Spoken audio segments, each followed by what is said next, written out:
Arestado ang administrative aid kan lokal na gobyerno kan Masbate City, makalis na makuha ni labi 400,000 pisong kantidad din shabu sa pigkasang search warrant operation kan otoridad sa residensya kaini sa barangay Pating parehong syudad, alas 3:16 nin hapon kay nakaaging Martes sa Chambre Gis. Binisto ang suspect na si alias Teret, 54 anyos may agom asin kabali sa listahan kan high value individual on illegal drugs. Nakuha sa posisyon kan suspect ang pukomas o menos 60 gramo nin shabu na may market value na 408,000 pesos. Nakuha man sa iya ang sarong unit ng caliber 38 na revolver asin anum na pidaso ng live ammunition.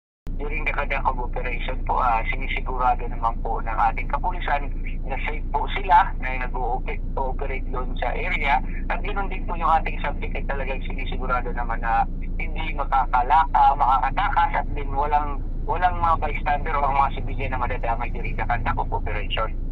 Sa impormasyon, haloy mo na pig-monitor kan otoridad ang suspect. Matrayong po ining naaresto kan pinagsararong puwersa kan Masbate City Police Station, Masbate 1st Provincial Mobile Force Company, Provincial Intelligence Unit, Provincial Drug Enforcement Unit Masbate Provincial Police Office, Philippine Drug Enforcement Agency Masbate, Regional Operation Unit 5, Masbate Maritime Police Station, asin Operations Regional Police Drug Enforcement Unit 5 sa kusog kan mandamiento da rekisa na inisyo ni Honorable Mayor Flortabi Kilugarta, ang Executive Judge kan RTC Branch 44 Masbate City kaining Setyembre 6, 2024. Napaka-importante po talaga yung cooperation ng mamamayan o ng mga sibilyan na nakapalibot sa atin.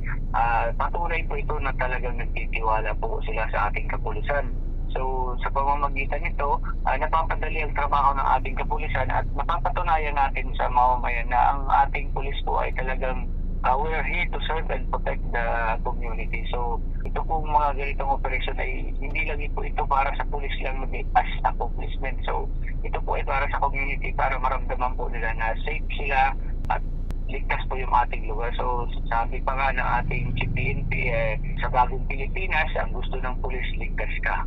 Nasa kustodiya na kan kapulisan ang suspect asin nahampang sa kasong pagbalgar sa Akta Republika 9165 asin pagbalgar sa Akta Republika G591. Para sa mga baratang tatak Bicol, Regine Boy.